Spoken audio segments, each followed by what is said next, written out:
Hello friends, नमस्कार। संगवारी हो, स्वागत है आप सभी का छत्तीसगढ़िया न्यूज में एक बार फिर से। चलिए जानते हैं छत्तीसगढ़ के 10 महत्वपूर्ण काम की खबर जो आपके लिए जान लेना जरूरी होता है, जिसमें आज की पहली बड़ी खबर है। कोरबा के दीपका नगर पालिका में टेंडर के दौरान जमकर लात घूंसे चले। दोनों पक्षों ने पुलिस में मामला दर्ज कराई है। दीपका में टेंडर प्रक्रिया के दौरान दीपका नगर पालिका के अध्यक्ष संतोष सिंह दीवान के पति जगदीश सिंह और भाजपा के नेता प्रतिपक्ष अनूप यादव के बीच मारपीट हो गई। इस दौरान दोनों ने एक दूसरे को थप्पड़ मारे तो समर्थक भी आपस में भिड़ गए। इसी दौरान नेता प्रतिपक्ष अनूप यादव के कान से खून बहने लगा। वहीं महिला मुख्यमंत्री ने कहा कि महिला जनप्रतिनिधि के कामकाज में कोई बाहरी व्यक्ति हस्तक्षेप नहीं कर सकता, जिसके बाद भी जनप्रतिनिधि के रिश्तेदार सरकारी कामकाज में अड़ंगा डालते रहते हैं। इस वजह से इस तरह की तस्वीरें सामने आती हैं।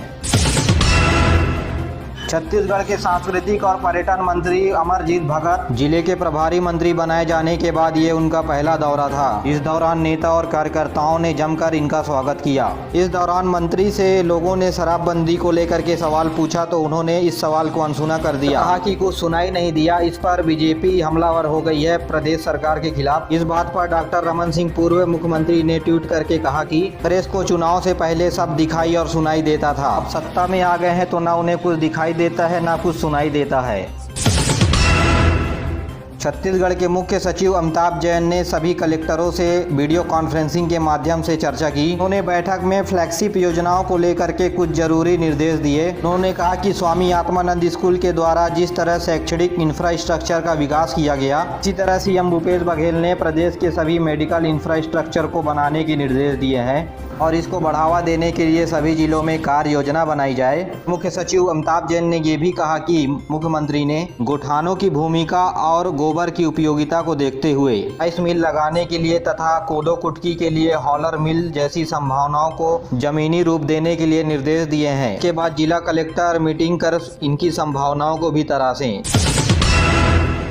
रायपुर में कोरोना का प्रभाव कम हुआ है, जिसकी वजह से राज्य सरकार ने रायपुर में छोटे बड़े सभी व्यापारियों को तथा ठेले गुमटी चलाने वाले लोगों को रात 8 बजे तक दुकान लगाने की छूट दे दी गई है। साथ ही gym, beauty parlour, cinema hall और मॉल को भी छूट दे दी गई है रात 8 बजे तक। के बजाय रविवार को भी दोपहर 2 बजे तक दुकान खोले जा रहे थे पहले, लेकिन अब रात 8 बजे तक रविवार को भी दुकान खोले जाएंगे। और धार्मिक स्थलों को भी कोरोना गाइडलाइन के साथ खोलने की अनुमति दे दी गई है, लेकिन मंदिरों में प्रसाद वितरण पर रोक लगी रहेगी। इसके अलावा सभी वेयर हाउस, गोदामों तथा खदानों में लोडिंग अनलोडिंग निर्धारित समय तक जारी रहेगी। रात 8 बजे से सुबह 6 बजे तक लॉकडाउन जारी रहेगा। ठीक इसी तरह के नियम बिलासपुर में भी लागू कलेक्टर ने कर दिए हैं। जी हां, बिलासपुर में भी अब रविवार को रात 8 बजे तक सभी दुकानें खुली रहेंगी और धार्मिक स्थलों का भी संचालन कोरोना गाइडलाइन के साथ किया जाएगा। इंडियन स्मार्ट सिटी अवार्ड 2020 के नतीजे सामने आ गए हैं। रायपुर शहर 2 श्रेणियों में टॉप 10 पर शामिल है। देश में छत्तीसगढ़ की राजधानी रायपुर को पॉलिसी बनाने के नाम पर 6वां स्थान प्राप्त हुआ है और ऑल कंपोनेंट श्रेणी में रायपुर को 10वां स्थान मिला है। केंद्रीय शहरी विकास मंत्रालय के द्वारा रैंकिंग जारी की गई है। देश के 100 शहरों को इसके लिए चुना गया था। रायपुर शहर को वेस्ट मैनेजमेंट के नाम पर 5 स्टार रैंकिंग दी गई है। स्मार्ट सिटी योजना लागू होने के बाद रायपुर शहर में अब तक पिछले 6 सालों में 375 करोड़ रुपए खर्च किए जा चुके हैं, जिसके बावजूद भी मध्य प्रदेश के अन्य शहरों से पीछे रहा है रायपुर। केंद्रीय आवास शहरी विकास मंत्रालय के द्वारा कुल 20 अवार्ड बांटे जाते हैं, जिनमें से मध्य प्रदेश के शहरों को अकेले 11 अवार्ड मिले हैं।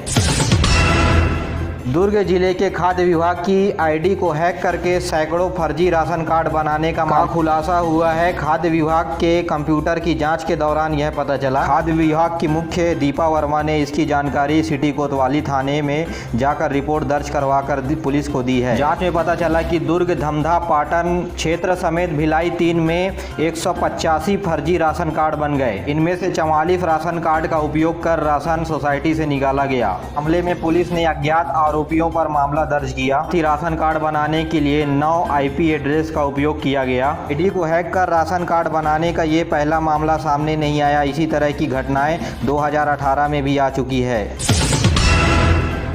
कवर्धा जिले के बोड़ला ब्लॉक पर जन संसाधन विभाग के एसडीओपी पर 88 लाख रुपए गबन करने का आरोप है। एसडीओ ने कागजों पर 1.8 किलोमीटर लंबी नहर बना दी कि मौके पर 3% काम भी नहीं हुआ। योजना के अधिकार के तहत मिली जानकारी के बाद खुलासा हुआ। जल संसाधन विभाग के सीई और तत्कालीन इंजीनियर के शामिल होने की आशंका है। दरअसल बोरला ब्लॉक में एक लघु जलाशय है। इसका पानी नहरों के माध्यम से किसानों के खेतों तक पहुंचाया जाना था। छत्तीसगढ़ में हेमंत वर्मा को नए विद्युत नियामक आयोग का अध्यक्ष बनाया गया है। साथ ही प्रमोद गुप्ता को इसी आयोग का सदस्य बनाया गया है। तो ऊर्जा विभाग ने इसके लिए आदेश जारी किया है। BSES केंद्रीय विद्युत नियामक के वाइस प्रेसिडेंट हैं। दिल्ली में भी अपनी सेवाएं दे चुके हैं और NIT रायपुर के छात्र रह चुके हैं हेमंत वर्मा। देश में दाम 100 रुपए के पार पहुंच गए हैं, तो वहीं छत्तीसगढ़ में पेट्रोल के दाम अब शतक मारने के लिए पहुंच रहा है। साथ में डीजल का भी वही हाल है। इसकी कीमत बढ़कर 100 रुपए को छूने को है। अगर हम बात करें रायपुर की, तो पेट्रोल के दाम 96 रुपए प्रति लीटर है, तो वहीं डीजल के दाम 95 रुपए 84 पैसे प्रति लीटर है। सबसे ज़्यादा पेट्रोल के दाम बस्तर में है, जहां 98 रुपए 42 पैसे प्रति लीटर तेल है। तो वहीं रायगढ़ और अंबिकापुर में 97 रुपए 30 पैसे पेट्रोल के दाम है। बेमेतरा के हीरो मोटर्स और कवर्धा के सरस्वती मोटर्स की तरफ से बेमेतरा में कोरोना वॉरियर्स सम्मान का आयोजन किया गया और इस कार्यक्रम के मुख्य अध्यक्ष स्थानीय सिविल सर्जन रहे। दौरान साई मोटर के अध्यक्ष अशोक ने कहा कि जिस तरह कोरोना वॉरियर्स ने इस महामारी के दौरान अपने घर से अलग रहकर देश की सेवा किए हैं, वह निश्चित तौर पर अनूठा और ऐतिहासिक है। इसके आगे ये सम्मान बहुत छोटा है, फिर भी हम उनके हौसले का सम्मान करते हैं। साल भर पहले पत्थल गांव में गुमशुदा रुचिका भारद्वाज के केस को पुलिस ने सुलझा लिया है। कंकाल बरामद होने के बाद साक्ष्यों के आधार पर पुलिस ने अहम खुलासे किए हैं। इसने बताया कि पीड़ित परिवार और आरोपी के बीच आपसी दुश्मनी थी, जिसके चलते मासूम बच्ची की हत्या की गई। आरोपी युवक ने रुचिका भारद्वाज को अपने घर आने से रोका था। इसके बाद गहरी चोट आने से बच्ची घायल हो गई। आरोपी ने बच्ची को मृत मानकर इस मामले पर पर्दा डालना चाहा, जिसके बाद आरोपी ने बच्ची को बोरा में भरकर तालाब के किनारे दफना दिया और बोरे को एक कतरन कपड़े से बांध दिया। उसी कपड़े की मदद से पुलिस दर्जी तक पहुंची और फिर आरोपी ने अपने द्वारा किए गए हत्या को कबूल लिया। के लिए पुलिस को पुरस्कार भी दिया गया।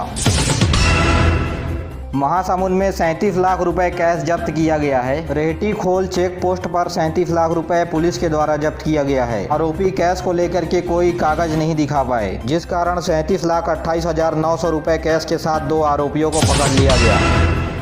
अंबिकापुर से बड़ी खबर, मैनपाट में हाथियों के दल ने उत्पात मचाया है। यहाँ पर हाथियों ने बीती रात बड़धार में उत्पात मचाया है और गांव के 7 मकानों को नुकसान पहुंचाया है। इसी वजह से ग्रामीणों में दहशत का माहौल बना हुआ है। महासमुंद पुलिस ने अंतरराज्य की ट्रक गिरोह का खुलासा करते हुए गिरोह के 4 सदस्यों को पकड़ भी लिया है और इन आरोपियों को पुलिस ने इंदौर में पकड़ा है। ये आरोपी पिछले 1 साल में छत्तीसगढ़, मध्य प्रदेश, आंध्र प्रदेश, महाराष्ट्र, उड़ीसा, झारखंड से 10 ट्रक अब तक चुराए हुए थे, जिसे अब महासमुंद पुलिस ने पकड़ लिया है और पुलिस ने इन आरोपियों से 8,70,000 रुपए के सामान को भी जब्त किया। सरायपाली इलाका में ट्रक चोरी का मामला सामने आया तो छत्तीसगढ़ पुलिस ने मुस्तैदी से काम लिया। इसके बाद ये पता चला कि इन आरोपी ट्रक को ले जाने के लिए नेशनल हाईवे का इस्तेमाल करते थे, लेकिन टोल से बचने के लिए दूसरा रास्ता चुनते थे। राज्यों के बॉर्डर के CCTV फुटेज खंगाले गए तो पता चला कि दूसरे राज्यों में ट्रक को बेचने के लिए ले जाया जा रहा है। मेरे प्यारे साथियों, आज के लिए बस इतना ही। वीडियो पसंद आया तो वीडियो को लाइक करें, चैनल को सब्सक्राइब करना ना भूलें और अपने दोस्तों के साथ जरूर शेयर करिए। दीजिए मुझे इजाज़त, मिलते हैं अगले वीडियो में। तब तक के लिए जय हिंद, जय छत्तीसगढ़।